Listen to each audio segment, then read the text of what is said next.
ರಾಜ್ಯದಲ್ಲಿ ದೊಡ್ಡ ಪ್ರಮಾಣದಲ್ಲಿ ಸದ್ದು ಮಾಡ್ತಿರೋ ಅಂತ ಪ್ರಜ್ವಲ್ ರೇವಣ್ಣರ ಅಶ್ಲೀಲ ವಿಡಿಯೋ ವೈರಲ್ ವಿಚಾರ, ಮತ್ತೊಂದು ಕಡೆ HD ರೇವಣ್ಣರ ಬಂಧನ, ಈ ವಿಚಾರಕ್ಕೆ ಸಂಬಂಧಪಟ್ಟಂತೆ ನ್ಯೂಸ್ ಫಸ್ಟ್ ಜೊತೆ ಮಾತನಾಡಲಿಕ್ಕೆ ಮಾಜಿ ಸ್ಪೀಕರ್ ಜೊತೆಗೆ ಉತ್ತರ ಕನ್ನಡ ಲೋಕಸಭಾ ಕ್ಷೇತ್ರದ ಹಾಲಿ ಬಿಜೆಪಿ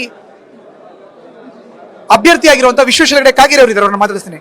ಕಾಗೇರಿ ಅವರೇ, ನಿಮಗೂ ಕೂಡ ಈ ವಿಚಾರ ಗೊತ್ತಿರುತ್ತೆ, ಚುನಾವಣೆ ಮುಗಿಸಿದಿರಿ. ಈಗ ಬ್ಲೂ ಕಾರ್ನರ್ ನೋಟಿಸ್ ಅಂತಾರೆ, ಏನಿದೆ actually blue corner notice, red corner notice?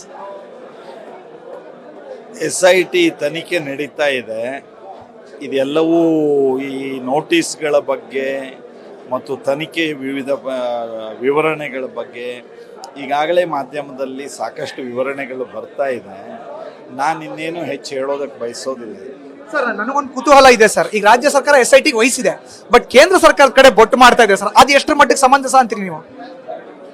ಈಗ ರಾಜ್ಯ ಸರ್ಕಾರ ತಾನೇನು ಮಾಡಬೇಕು ಅದನ್ನು ಮಾಡಲಿ.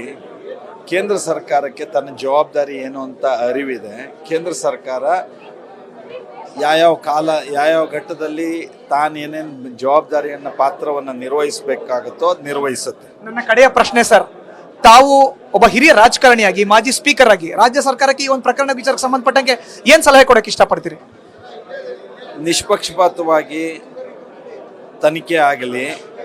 ಆದರೆ ಇದುವರೆಗಿನ ಲಕ್ಷಣವನ್ನು ನೋಡಿದರೆ ಕಾಂಗ್ರೆಸ್ ನಿಷ್ಪಕ್ಷಪಾತವಾಗಿ ತನಿಖೆ ಮಾಡುತ್ತೆ ಅಂತ ಅನಿಸ್ತಾ ಇಲ್ಲ. ಅದನ್ನ ರಾಜ್ಯ ಸರ್ಕಾರ ನಿರ್ಣಯ ಮಾಡಲಿ.